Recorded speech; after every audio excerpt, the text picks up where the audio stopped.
Their home survived the wildfires, but some homeowners say dealing with the Fair Plan insurance is keeping them from moving back in. That's right. On your side's Christine Lazar joins us to explain what the holdup is. Christine? You know, it's hard. So when a home is destroyed by the fire, there's really no back and forth there, right? Your home is gone. Sure. But if your home is standing and it has smoke damage, it can be very subjective. And what people are learning is that every insurance company, kind of every policy is treating that differently. And that's really creating some frustration.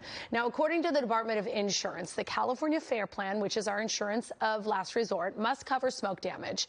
But a group of homeowners we spoke with say the Fair Plan is denying or undervaluing their smoke claims. The first thing, when I walked in, it smelled awful. Keith Stoller's Pacific Palisades townhome that he shared with his wife and daughter survived the Palisades fire, but not the ash and soot that came with it.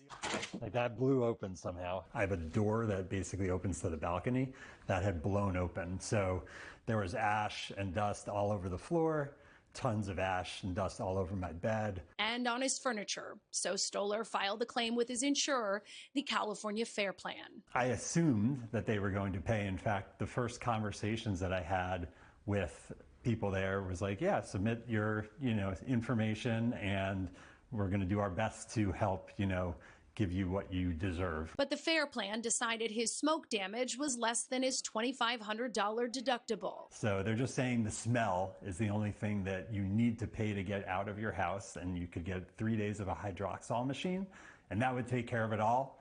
As far as the toxic materials, the ash, you got to sweep that up yourself. So they just want you to kind of get in there, use some elbow grease and clean. That is exactly what they are saying. Stoller didn't like that answer, so he paid out of pocket to have his house tested for toxins. The preliminary report found unsafe levels of lead and lithium.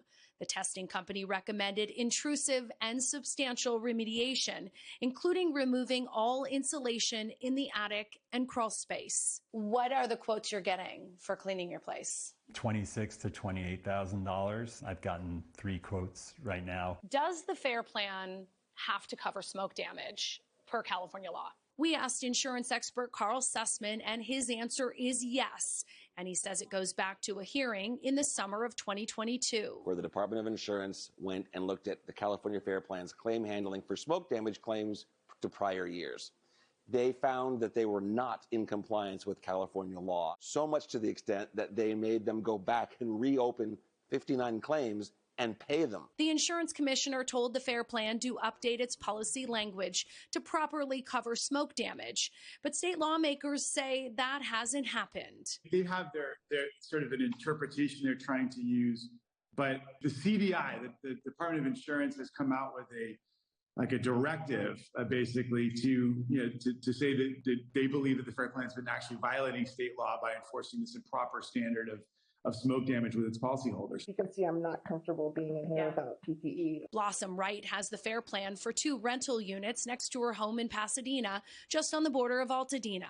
She says she was told her smoke damage wouldn't be covered by the Fair Plan, other than changing the insulation and HVAC system. Just completely ignoring the fact that there's soot, ash, char throughout the inside of the home with toxins that you cannot make an assessment on by looking at. And so what does the Fair Plan expect you to do? They seem to be taking the position that homeowners should clean this up themselves, that it's not damage, it's just something that has to be cleaned, which is totally crazy to me. This is likely lead amongst other items. It's contaminated. What's a consumer to do when they're told, sorry, not going to cover it? Well, the first thing is to speak to someone that you trust, other than the claims adjuster. If you're working with an agent or a broker, talk to them and say, this doesn't seem to make sense to me. They're telling me that it's $400 or $800, and I'm getting estimates that are, in the tens of thousands. What do you think? And push back, because as consumers, we really do have a lot more power than we think we do. State Senator Ben Allen says it's difficult to police the Fair Plan because it isn't a state agency, even though it was formed by the state back in 1968. And so we don't have the kind of same direct control over them that we do over a typical government agency. And I guess it sounds as though they're trying to take advantage of that.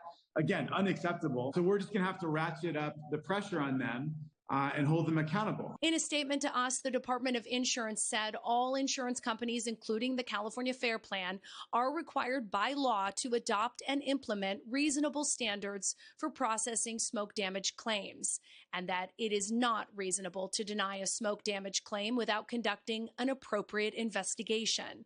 But Stoller and Wright say they worry in order to feel safe, they'll have to pay for the cleanup themselves. It just really feels like an example of tell everybody no, push back, and then only give in when the chorus is loud enough that we have to act. I did reach out to the Fair Plan, and a spokesperson told me the Fair Plan approves all covered claims, including smoke claims, consistent with California law. However, she clarified that the Fair Plan requires direct physical loss for there to be coverage. And that, of course, again, can be subjective, right? So I think what these people really feel is they don't know, you know, if it's safe to go back, and they really don't want to take that gamble. They want their places, you know, cleaned as well as they can be cleaned before they go back in, and they don't feel like their insurance is going to do that. So they either pay out of pocket or they don't go back. And they had the expectation that they were paying into something that would take care of them later. That's the frustrating thing. You pay it every month and you assume if something happens that you will be covered, but that kind of level of coverage is not what they expected. Well, it's almost silly because fire, of course, includes smoke. So you think if you have fire coverage, smoke. But they say permanent damage. What is that? Right. So. All right. Very interesting, Christine.